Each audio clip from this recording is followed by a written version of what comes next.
Hi, thanks so much for joining me on the Listen and Grow podcast. This is your LGBTQ plus daily news. I'm Zach Reynolds-Friedman. Today is Monday, June 22nd, 2026, and we're day 22 of Pride Month. And today we're getting into actual news. 7 stories, all fresh, no filler. An intersex teacher fired in Florida and is fighting back. HUD is coming for LGBTQ plus housing protections. An AI report that should concern every queer person with a smartphone. A new Pride anthem from 2 legends. Wendy Makkena comes out. Sarah McBride's documentary is in theaters now. And an ACLU complaint that has put a Florida school district on notice. So let's get started with the intersex teacher that's fired in Florida. An ACLU files complaint. This is a story that isn't getting enough attention, and it needs to be. Shepard Scalf is an intersex man and a certified teacher who was hired for the 2025-26 school year at a Patriot Oaks Academy in St. Johns County, Florida, to teach language arts to 6th and 7th graders. During the hiring process, he disclosed that he had been assigned female at birth, and he is born with an intersex variation of XY chromosomes, and he lives and presents as a man. The school district fired him. The ACLU has now filed a complaint with the Equal Opportunity Commission on his behalf, arguing the district violated Title VII of the Civil Rights Act, which prohibits sex discrimination in employment, including discrimination based on perceived transgender or intersex status. Shepard didn't identify as trans, he is intersex, and Florida's obsession with policing bodies decided he didn't fit its definition of what a man is supposed to look like on paper. The ACLU is in it. The law is on his side, and this one is going to go further, and it's going to matter. I will bring you more details as more details come out about the case, so stay tuned.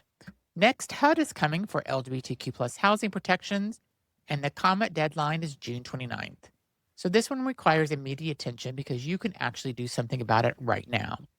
The Orange Convicted Felons Department of Housing and Urban Development has proposed a rule that would gut the Equal Access Rule, the federal protection that has prohibited housing discrimination based on sexual orientation and gender identity in the HUD-funded program since 2012.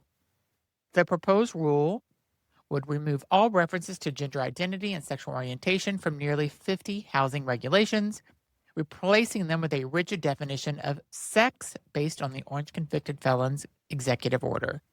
It would allow shelters receiving federal funding to house trans women in men's facilities, subject trans people to invasive questioning about their bodies, and override state and local anti-discrimination laws. The public comment period closes on June 29th, 1 week from today. GLAAD, the National Low-Income Housing Coalition, and advocates for trans equality have all the templates and links to submit official comments. They matter. Tens of thousands of comments helped kill a similar attempt in 2020. So go to GLAAD.com to take action. Our next story is GLAAD releases landmark AI safety report for LGBTQ plus people. So on June 17th, GLAAD released its first ever comprehensive AI safety report, and it's a critical read. The report is called Built for Everyone, a framework for LGBTQ plus representation and safety in AI. It examines how AI systems are already impacting LGBTQ plus people and how those harms are growing as AI becomes embedded in everyday life. Job applications, healthcare searches, content moderation, chatbots, and more. The findings are not abstract. GLAAD's own research found that Meta's Update Llama model was recommending conversion therapy, a condemned and discredited practice, in response to questions about same-sex attraction. AI moderation systems are regularly suppressing legitimate LGBTQ content, and AI companies are storing intimate user data, including conversions about coming out, indefinitely by default. GLAAD CEO Sarah Kate Ellis put it plainly: neutrality is no longer an option. The report calls on AI companies to fix bias training data, protect privacy, maintain human oversight, and bring LGBTQ communities into the design process from the start. We'll link to the report in the show notes, and it's worth your time to read it. Next, Liza Minnelli and Michael Feinstein release a Pride anthem. So let's take a breath and celebrate something joyful because we deserve it. On June 5th, Broadway legend, Grammy-nominated entertainer Michael Feinstein released a new Pride anthem called Gay Men, and it features a special appearance from none other than Liza Minnelli. The song was written and produced through Feinstein's new independent music company with Broadway performer Bobby Day. It blends humor, heart, and faith into what Feinstein describes as a celebration of love and acceptance for everyone of every size, shape, age, creed, and color. Minnelli's lifelong embrace of the LGBTQ+ community has made her one of the Pride's most beloved cultural icons, and her appearance here just makes this exactly the kind of joyful, defiant thing that we need during a month when so much feels heavy. Gay Men is available now on all major streaming platforms. Go stream it, go dance to it, go feel good for 5 minutes because you've earned it. Next, Wendy Makkena comes out. And staying in the joy for a moment because this one is genuinely lovely, Wendy's sister Mary Robert from Sister Act, one of the most beloved supporting roles in the 90s film, came out as gay in recently surfaced interview clip that has been widely circulating this month. In the clip, she reflects on her attraction to women, saying quietly, "I thought, well, maybe there's an attraction. It's not a press release. It's not a social media announcement. It's just a woman being honest in her own time, in her own words." Makkena is 66 years old, and her matter-of-fact coming out during Pride Month, in the middle of what has been an exhausting political season for this community, is a reminder that visibility looks different for everyone. You can come out when you're ready. You do it on your terms, and that's what matters every single time. Welcome to the family, Wendy, and we're glad you're here. Next, Sarah McBride's documentary is in theaters. If you haven't heard about this film yet, let me fix that for you right now. States at First, the documentary following Sarah McBride's historic campaign to become the first openly transgender member of Congress, is now in wide theatrical release.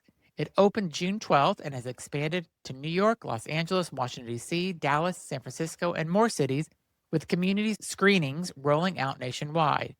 Directed by Chase Joint, the film follows McBride through her Delaware congressional campaign, through election night, the same night the orange convicted felon won back the White House, and the doors to the Congress that immediately moved to ban her from the women's restrooms. McBride said it herself in the film, "It's not just that they don't want me in bathrooms, they don't want me in Congress." The documentary is described as intimate, candid, and exactly right for this political moment. McBride worked with Republicans on bipartisan legislation. She refused to be made into a martyr, and she showed up just to do her job, and the film captures what that actually cost her. Find your nearest screening at thestateoffirstfilm.com. If you go, please leave us a comment and tell us how it was. Next, the HUD comment deadline, a reminder act. So we covered HUD housing earlier in today's show, and now I want to circle back because this one generally warrants a second mention. The public comment period on the proposed equal access rule rollback closes on June 29th, 7 days from today. This is a real federal rulemaking process. The public comments are not symbolic. 66,000 comments helped a nearly identical proposal in 2020. The Biden administration withdrew it after the public response. Here's what's at stake. Trans people, non-binary people, and LGBTQ+ individuals fleeing domestic violence, housing instability, or family rejection could be turned away from federally funded emergency shelters or subjected to invasive body-based questioning if this rule is finalized. Go to GLAAD.org or the National Center for Transgender Equality.org and submit a comment before June 29th. It takes 5 minutes, and right now, that 5 minutes matter greatly. So that's Listen Up Girl for June 22nd, 2026. Again, day 22 of Pride. 7 stories today: an intersex teacher in Florida fighting back, HUD trying to take shelter away from our trans people, AI building without us in mind, a pride anthem to dance to, and a coming out that reminds us it's always on our terms, and a documentary that actually costs to be first. This show exists because of you. Show up for it.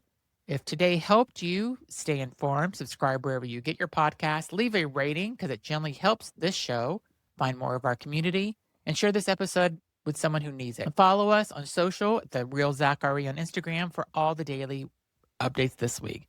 I'll be back tomorrow, and until then, stay proud, and thanks so much for listening.